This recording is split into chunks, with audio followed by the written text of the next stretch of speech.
Today is going to be the very first day of our Pinch Pot Frogs project.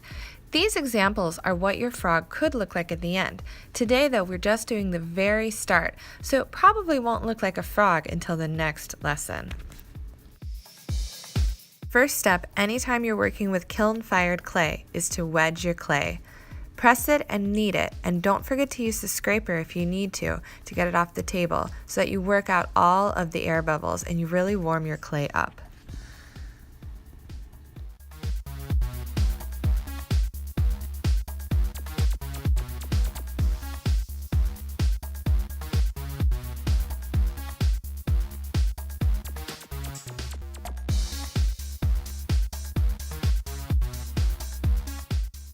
Your next step is to roll your clay into a ball.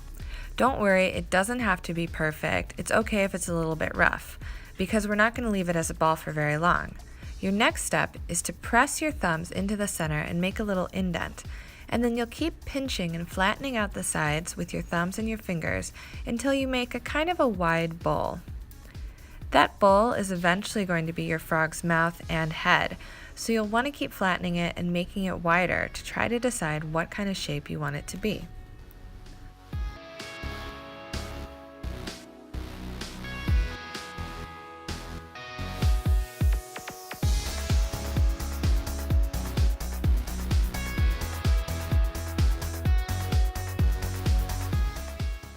As you're working, think back to the examples that you saw in the beginning of this video, as well as anything you might imagine or any other photos of frogs that you've seen. Do you want to have a wide and round mouth like this one? Do you want to have more of a heart-shaped mouth like this frog? Do you want to have more of a flat and almost like a pita bread mouth with this frog? It's really up to you. You can have any mouth shape that you want for your frog and add any details in the next lesson that you want, because this is your art.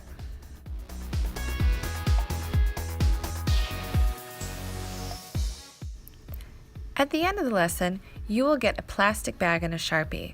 You want to write your name on the plastic bag because we're going to use that to keep your clay in, to keep it wet so you can still work with it.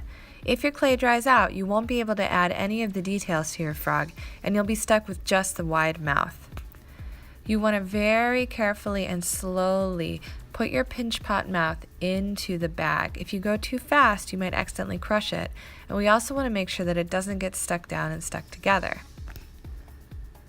Make sure that you close the bag really tight. Hear it snap, and then test it very gently to make sure that there's no openings.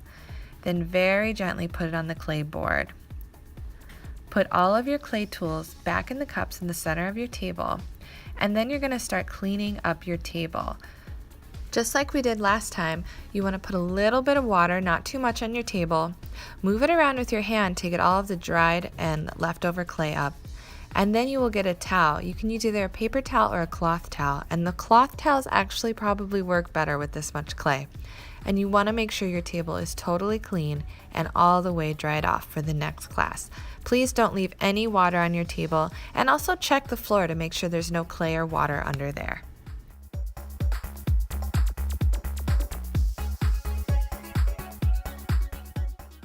Thank you for watching. Alfie can't wait to see your frogs, and I'm so excited for what details you're going to add next time. Bye!